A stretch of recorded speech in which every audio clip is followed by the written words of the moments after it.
record. I was like, it caught my eye too. Yeah. My fellow students. Yeah. But in the latest CARES, right? Yes, I believe so. Yeah. Well, it's funny because CNCS, which runs AmeriCorps and Vista and Senior Corps, has been like the stepchild of all of the federal agencies. They've been looking for years to get rid of CNCS. Yeah, it's been so as much as the programs carry on, the federal agency itself has been gutted several times. So it's nice to see CNCS getting money, even if, so I haven't looked at that. I've looked at higher ed and CARES, because I'm waiting for more people to come out of the woodwork. Like we need to do CARES Act grants again. So we'll see what comes of that. So very interesting. All right, you all ready to talk about leadership? So I won't mention the article, you know, verbatim or anything. Question? No, it was great reading. Great reading. Right? It's a really awesome. So if you haven't had a chance to read it this week. I know it's a lot of pages, but it's a really awesome book. And I think I'm going to scan another chapter for further conversation. So, and it's a very good chapter. And I can hang on to answer any lab questions that folks have, or if you want to shoot me an email about your lab that's due on the 13th. If anybody's having issues or anything like that, please let me know. Working with Kelly to get some stuff with the course squared away before the end of the week, after I drive home and smell fresh oxygen. So yeah, if you've got questions, let me know. But that book is very interesting. It's a big fat book, and I think I'll do another chapter in it, and then also a couple of chapters from other books as we go along for the semester. But I posted our questions in the chat box. I'm going to do it again because I think Austin joined us after I pasted them in there. But had some interesting questions I want to pose to you all about your leadership roles and change, because change is not easy, right? Nobody necessarily likes change, although it sounds like Chris is now at her dad's, Robert has moved, Austin is looking at changing a job, Rashid sounds like you've got changes. Actually, So change is on the menu. I've got a position change in my job too. I'm moving to a new Oh, that's role. right. So yes. Everybody's got change like going on. I think it depends on if it's change that's imposed on you or you're the actor of the agent. Right. So am I leading the change or is the change happening to me? It is a very different, context there. Was I prepared? Was I looking forward to it? How bad was the previous situation? Right. Yeah. It's did it smack you in the face or did you get like a month to think about something? But when it comes to your leadership roles, which all of you have a variety, it comes to change, were there any examples or experiences that you all wanted to share when it came to how you led change, how you were the one that affected change, whether it turned out exactly the way you were wanting or you kind of had to finagle some things or kind of pivot, I guess, outside of COVID. So I'll leave it to you all to answer that question. Have you used leadership for change that was significant to you that you wanted to share? Oh, where to begin? So much to choose from.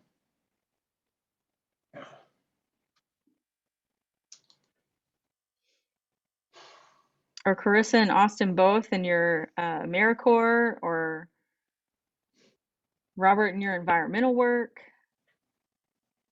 Or you've had to push the change?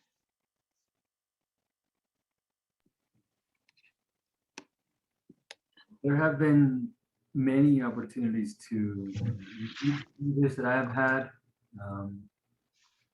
The biggest thing that I've learned, for instance, if you want to get really specific, I have had to, I'm a big believer in leading by participating too.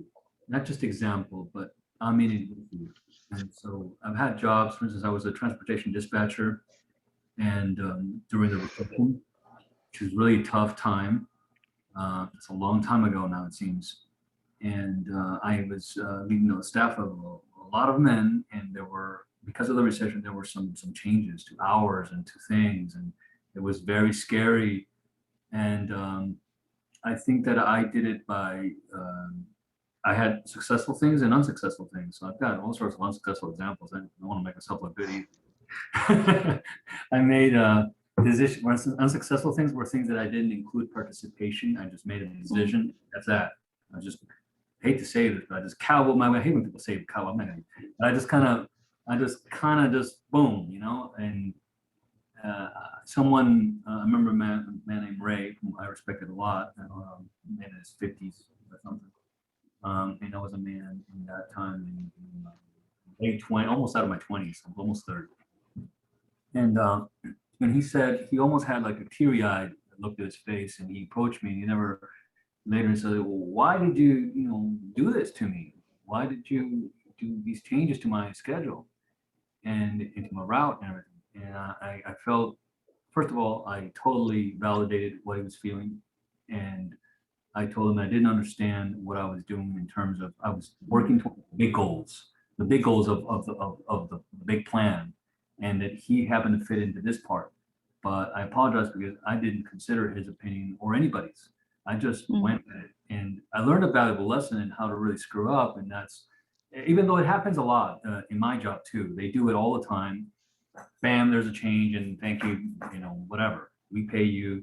And they try very hard. They have so many polls that they do and surveys of, we want to listen to you. We want to know how you're feeling. Please tell us suggestions. And suggestion number one is when you create a change, have people buy into whatever change you're doing. I guess that's my lesson I learned. And something very similar came up this morning, too, about the same thing, about when people see the need for change. So they know something has to change, and they go straight to, well, what's wrong and why isn't it working the way it should? And then doing a needs assessment or a SWOT analysis or something like that to point out, okay, this is what isn't working, as opposed to building on strengths. Like, this is what's working. These are the assets that we have. This is what we could build on that has worked well to solve the problem. And it's a very different take. One of the things, so in my the Muslim community I have, I've looked at a need for change in what I see perhaps a first or second generation community that may or may not be very well adjusted to the American experience. And I take my experience being an Eagle Scout, being someone who converted into Islam, and I said, let me try to be a bridge within the community and see what I can do to help this community come more into the American experience. And so I have a concept of what can we do to help bring this community and reconcile what I'm calling the American Muslim, or raise what I call the American Muslim identity, which what I believe for every group that has come to America, there's this process of where they find their own unique identity. Let me just take an example. People talk about Italian food, for example, the Italian community in America is far different than the Italian community in Italy now, right? I mean, even the dishes we eat, the food we eat, I'm Italian, I'm Sicilian, is nowhere near the food that of our ancestors, who came here. In San Francisco, where I'm coming from, we have a unique dish called the ciopino, which is a stew. And it's pretty much invented. It's like fish-based, right? Exactly. Ciopino? Ciopino, yeah. And then there is people are very familiar with a dish called fettuccine alfredo, which is a dish Again, another Italian American dish. Doesn't exist in Italy. Doesn't exist in Italy. I spent years in Italy living there. I speak Italian. Yeah, And so I know exactly what you mean. exactly. So, so the point being is, it's like these things, so my point being is that every community has to go through this process of where they take their, there's this unique identity where they're kind of, it's not that they, people call this assimilation, I call it an integration. And so that having said that, I figured, what can I do using scouting as the vehicle to help bring these leadership, a lot of these things that was what's mentioned in this article, by the way, how to bring these characters, these values, citizenship, all these things that I think, Erica, you're very familiar with. What does scouting espouse? How can we bring these values into the community that quite align with the values that both the faith community teaches, but also their ethics and values that Americans share, and the scout law, the scout oath, the scouting. So I try to say, how can I bring this, and with that, what I would call a common API, which, since I'm an IT guy, an application programmer interface, how can I bring this in together and bring forth the community and sort of bring a common language to everybody? So for me, it's been a process now for the over a dozen years now of being involved in scouting in the Muslim community, and bringing forth this kind of change. And it's a process, and it's not one that's been easy. The other day, my wife and I were talking about some of the challenges. In fact, I could say there's been even sacrifices with my own family. My son was telling me how he's sometimes been sort of was ridiculed or felt excluded or something because people were saying things towards me, about me, or what have you. And I just realized it's just probably a natural part of the community who doesn't understand what's going on, and they use my son as a scapegoat or what have you, or they talked about me in front of him, which they should never do about it with a young child present. But that is what I realize is just a natural process of change. And so I realized, being a change agent, I realized what leadership is and what leader is. And I realized I can't just come in and do it. I have to bring people along in the process. Anyways, that's my story. It's not one that I can talk about one very specific thing, but it's a huge effort and huge change. On a community level. Yes. And it's there's a lot of little things. It's literally herding cats. Yeah, and nuances and context. Any other, like, using your leadership, Carissa or Austin, where you've used either leadership skill or, what influence, charisma to make a change? I think in my current role, it's partly the leadership skills like that I've gained from previous Vista and the position now, but also the experience. So, my supervisor, who also served as a Vista before she became the program manager, we have the similar experiences, but each cohort is different, and each group of Vistas have different needs and things like that. So I think, and especially even with this year, so everything has been virtual. No one could have predicted that. And it's kind of a learning curve. Well, it is a learning curve for everyone, but also within our own role and experience, it's that's my job and duty and role to keep things moving and still act as a leader for everyone while I'm also figuring out how this is going. So I think there's definitely I feel very supported in all of the roles, but it is definitely, and I think it's been relatively easy to apply the concepts because of that support. So that's definitely like a positive experience. And I think, whether or not, because my coworkers and peers, don't really have the background in applied community development, like or seed scale, like they don't know it in those terms. But I think as a center for like community engagement, building on strengths is, that's something we're already kind of naturally doing. So for me, it's really great to learn, oh, this is how you get that way, and this is where all the ideas are coming from.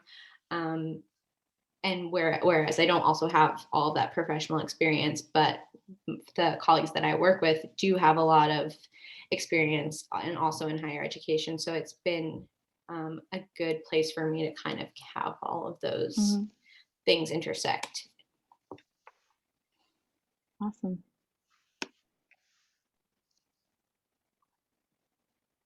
I'm trying to think. For me, I think a lot of it is the community work I do. Trying to make those connections between people. That's one thing I love to do is I always try to keep in mind different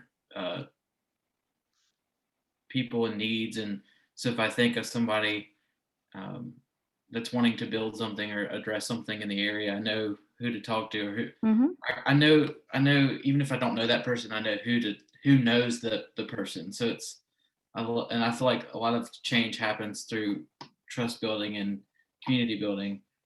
I was actually asked that question a week ago, and in your interviews. well, one of them, yeah, I mean, I've had that conversation before too, and where it's because they were like, because I do a lot of political work too, and they were like, how do you work with people that are going to fight back on certain things you do? And I'm like, well, I said, I'm not necessarily going to convince everybody to go the way I want them to go. I said, but you can always build the trust. You can always connect with people on a human level.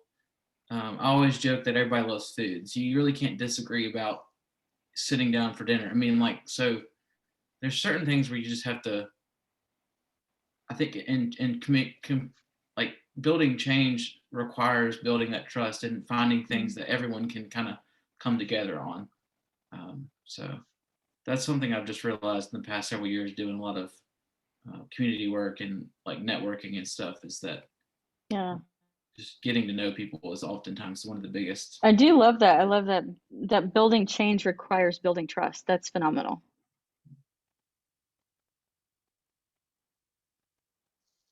Thanks for sharing that insight, especially around the political stuff. That is not easy.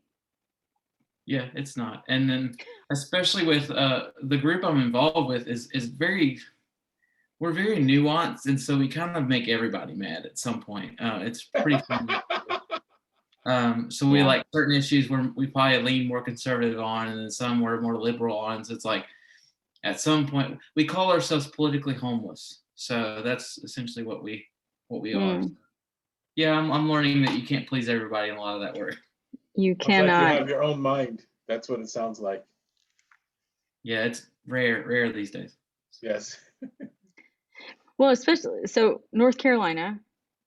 Yes. South Carolina. Right? South Carolina. Little different. Little different. Yeah, even I think more traditional. More conservative, yeah. Yeah.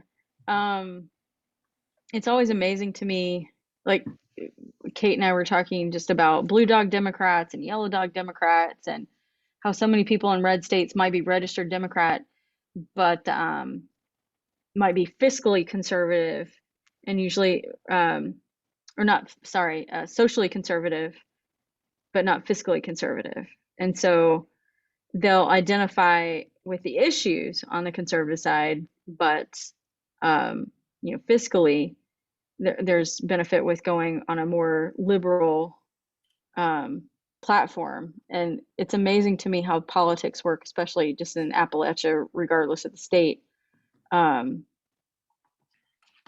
so I'm sure you're fighting on some of that too, of these opposing perspectives, and then having to call in on part of that of like, well, if you're part of this party or not this party, probably struggling with that too. Yeah, it's weird. I mean, there's pockets in South Carolina that are not conservative, but It's very limited. it's very weird, and yeah, and I feel like I have to kind of not change who I am, but like adapt based on if I'm in a more conservative circle versus a because I mean I have conservative roots, but I also have a lot of passion about social issues. So I'm like I try to flip when I'm in different circles. So Yeah, we were talking about that this morning, and I said, at this point I don't have, because the carbon monoxide still working its way out. But I said the best explanation I have for it is you got to play the game based on the goal. yeah. You got to play along to Daniel, no, Dorji mentioned, listening to the ideas, the issues, expectations, providing information where you see there might be a little bit of lack of education, on either side, and not promote one way or another, but you're still playing to the expectation. So somebody is, say, on one side of a social issue, but that you have to build that trust, and that might require having a cup of coffee at the corner, like donut shop, shooting some breeze, hearing about grandkids and cousins and that kind of stuff. But that's the expectation, is that you spend that time to build that rapport and that trust to be able to make the change.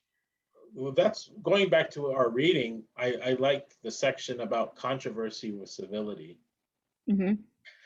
I was like, my goodness. Perfect. I'm glad that they mentioned this. This is something I try to practice on the social media front when I interact with folks. In fact, a lot of people have said I do very well in this area, which is a hard thing to do in these modern times, because a lot of people do not do this.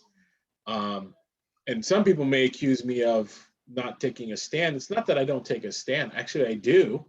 But what I try to do is make sure that the rule is you have to speak nice. So I always say, hey, a scout is courteous. So it's like, you have to talk nice to people. You can have an opinion, but when you express it, it has to be in a manner that does not cause harm to others in the manner in which you express it, right? So I think that is, and in some times you have to understand that you may not be necessarily able to directly point your words during a certain time and place. You may need to be reserved sometimes, but I think that's strategic. It's very strategic. Yeah. So as my audience of friends on social media has grown wider, I have to sometimes be a little bit more narrower in the words that I use.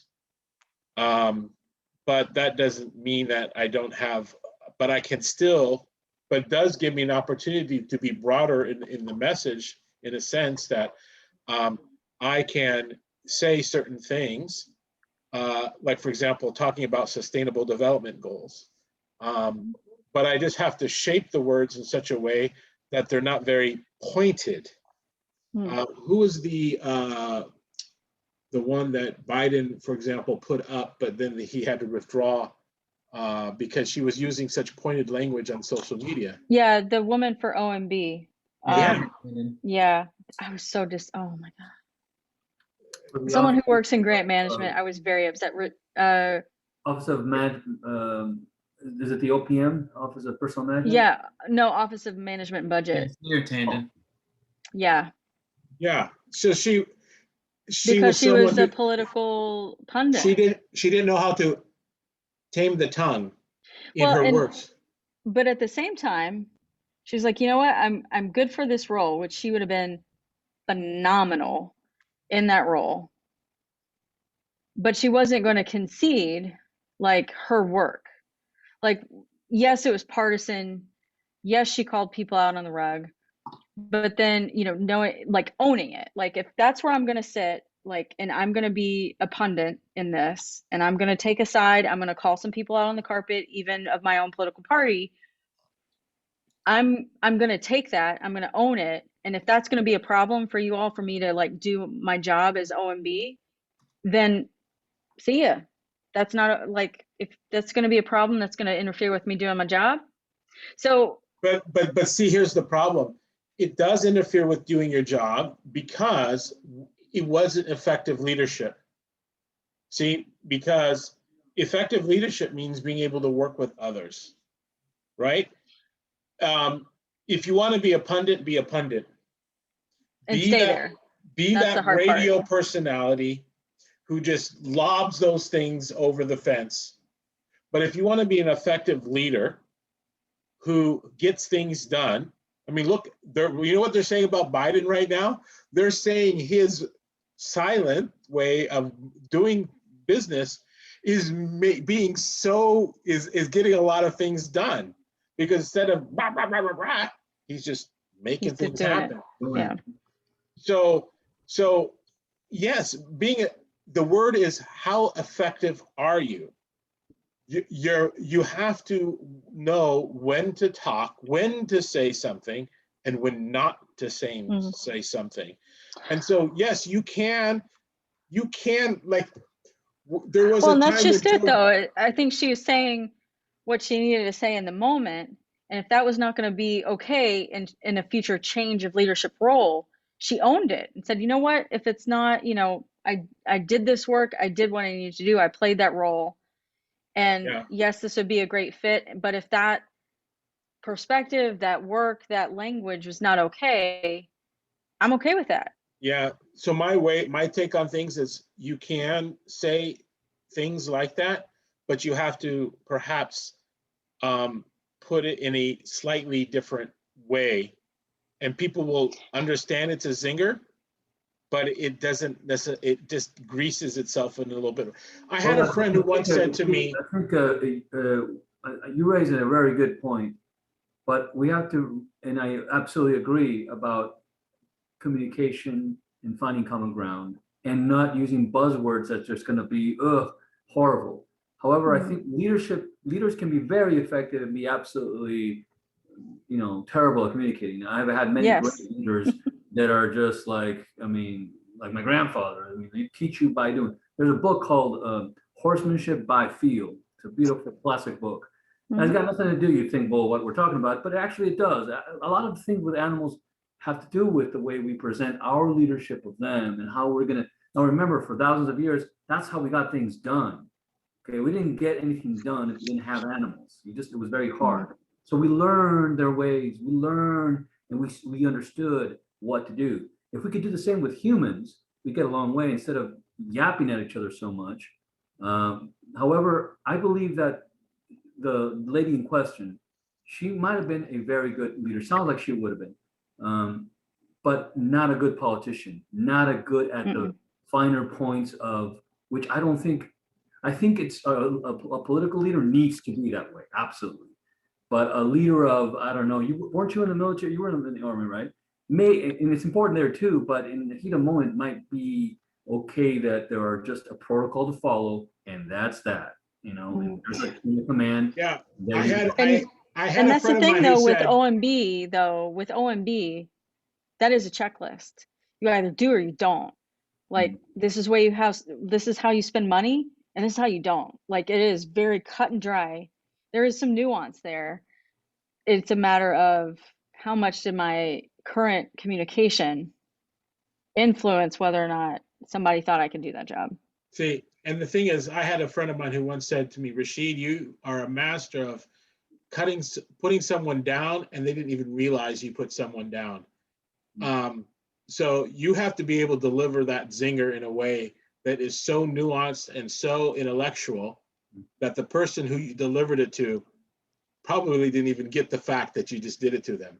He's like, like Benjamin Franklin. He writes a lot about these softer techniques. Yes. Or in the South, we say, "Bless your heart." Exactly what I'm saying. And so it happened to me at work the other day where somebody said, yeah, Troy, he wasn't much of an active listener on that call. And because Troy kept on talking over the other person. and so it was, and so he just never let anybody in, never let anyone have a word in on that conversation. He literally just cut everyone off.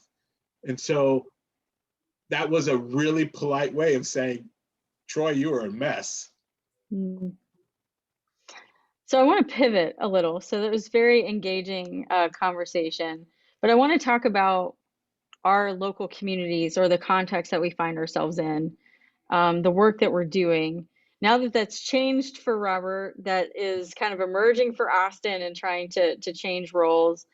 But in terms of your communities or the work that you're doing in, you know, regardless of geography, then what do you see as the biggest need for change and why? Like, is this something that you've identified, or is this something that the community says, hey, this is busted, this is wrong? Nobody comes up with a solution, but at this point, we know this is wrong. Well, I can speak to something that's going on right now within our organization, which is the reason why I'm leaving. Well, right on. If it's broken, maybe some people walk away, right? Yeah. Well, I mean, because we've tried to address it, and so like at a certain point, I feel like if you realize I'm pushing against the wall, then just walk away. Right on. Good for you. Well, we would just realize that the upper management of the organization are all friends, and so there's a lack of either ability or desire to address each other and have that difficult communication of let's address some ineffective things we're doing, or even just blatantly wrong things or something, because they're all friends. And so, and again, I'm definitely not of the person that thinks that you can't have those hard conversations with your best friends. Usually those are ones you trust enough to have those conversations with. But I just feel like there's not a desire, or like I said, awareness to have those conversations right now, and the communications just broke down because the people at the bottom are saying, hey, this is broke, but the people at the top management are like, we don't want to criticize each other. Yeah. So it feels like it's just going nowhere half the time. And at some point you got to say, if it is broke and nobody wants to fix it, then I'm going to take that time and talent and ability somewhere else. Yeah, because I feel like I'll eventually get burnt out from trying to force something that you will get burnout. So it's, I think also leadership quality, recognize this is going to hurt me too much and I will walk away. Like, I was so when I served as an executive director, I don't know if this is going to be helpful or not.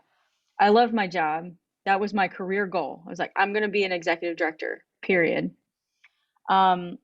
When I became an executive director, it was not necessarily an organization I thought that I would be an ED of, but I was committed. I was like, this is what I'm going to do. I'm going to just rock solid. I'm going to do this. But then the part of it that was what sounds like what I was going to describe as the situation that sounds like that you're in is like, it's a little soul crushing when it you know, giving a little and taking a little is expected. But when your underlying values and motivation for doing a job is then therefore like, I just, like with some decisions, like I just died a little. Like my soul just took a hit. It's kind of like Tinkerbell and like Peter Pan, right? Like when something doesn't go right, Tinkerbell just hurts a little. And so you hurt a little bit more every time you see something that has to change or is not going right, and people are actively choosing to either ignore it or not do something about it. And it sounds like, you know, like, well, I know it needs to change. May not always have the answer for that change, but I know it needs to change. Right. Yeah. We saw something that was just clearly unethical today. Me and another AmeriCorps member, and he went to our ED and was like, "Hey, this is not right." And he's usually very anti-confrontation, like he hates confrontation. So for him to go to our executive director, I was like, "Something's really wrong." And so even with her response, which was in line with basic morality, it still was like, you don't need to do that. You need to sit this person down and have like, be like, either you need to line in or we're not gonna work with you anymore. So even that was kind of underwhelming of like, this is the easy thing to do here.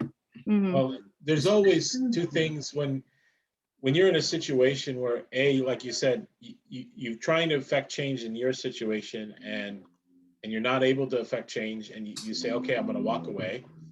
But sometimes, like if you're in a situation where you're seeing things that are really bad, and if you continue to be there, you're almost like being culpable to. You're complicit. You're complicit to it. So it's like walking away is actually the right thing to do, because otherwise you're like, you're part of it, you know. Yeah, that's a statement in itself to walk away. You're saying, I will not. So like right when things were going on with January 6th, for example, I had a friend of mine who's director of airports in the FAA.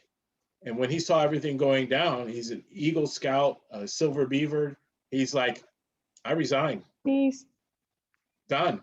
He goes, and I remember during Christmas time frame, he was sending pictures from within the White House. Hey, I'm visiting the White House. Here I am. But when that happened, he was like, done. I'm out. Yeah. That's enough. So, Yeah. I mean, so you can see that was like the final straw that broke the camel's back. So I applaud you. And I think, you know, that's exactly, and it's sometimes that's what's the message that needs to be sent for some people to take notice. Yeah. But good on him too. Oh my gosh, especially with nonprofits and ethical issues. Yeah. It's really hard for people to either walk away or even confront it like he did. And it's like this underwhelming response of like, did you not just hear what I said? Did you not just see this happen? Like one of my mentees, she's a fundraising consultant for a shelter that is run by a Catholic diocese, and the board members for a golf tournament bring female escorts in a limo to a golf outing, and she's like, I can't just sit here and like just not say anything for what's happening right now. And it's hard. It's one of her best paying clients, and she lives in New York City, and having to walk away from a pretty decent paycheck. But yeah, you can't like really.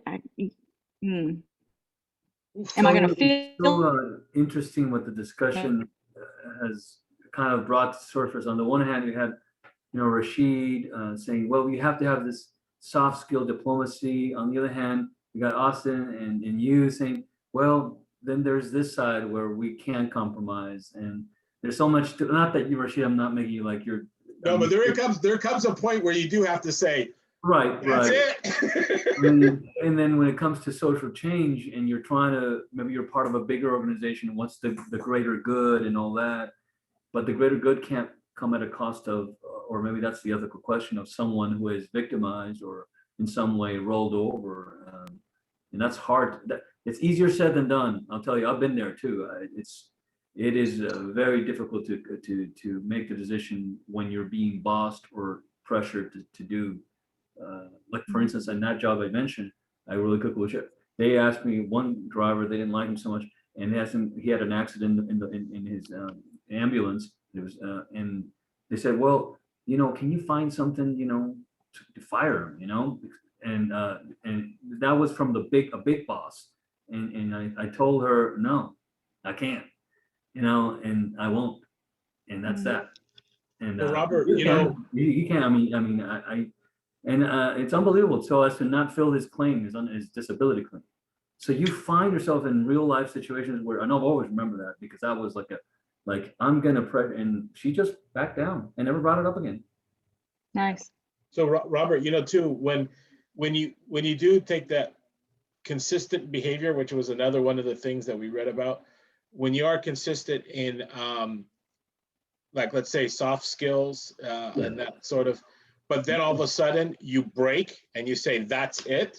Yep. It can send such a shockwave, and people was like, wait a minute, that must be a big deal, because if all of a sudden, so like, it's like the person who normally speaks so softly, and all of a sudden they get angry. It's like, he must be really angry because he never talks like that. Mhm. So sometimes it's good to, if the person who's always angry is always yelling, it becomes like a dull noise. Yeah, you're right. Yep. I think that there's always got to be room for some face saving, I guess. I always try to do that. If someone is doing, I can always, I feel like you're trying to do this, and I'm going to give you the benefit of the doubt. And I mean, I might not say it that way, but I act that way. And that way there's some, sometimes you don't know. And that helps. And sometimes that can lead up to a, 180. Well, awesome conversation. I feel it flies by with y'all. I know. So, thank you all for sharing and hanging there for several of you trying to navigate difficult things. And but I will see you back here in a week. I'll have some other discussion questions. Well, things will change a little bit for next week, but I'll put all of that in email and Moodle. And then any questions about the lab, please email me. But I appreciate all of your all's contributions to the conversation and sharing, and it was good to catch up with you all too. Got my interview tomorrow. Oh, good. And hopefully Austin hears some good news too. Yes. Lots of changes. Good luck. Marissa, you had great connectivity. Usually you have sometimes some spotty connections, but today. Yeah, stay in that spot. I will. Well, good to see all four of you. Send any questions or issues that you have with your lab, and if we need to connect over phone or email or something, let me know. And hang in there and do good work. Awesome. Have a good week, everyone. Bye. See ya. Bye-bye.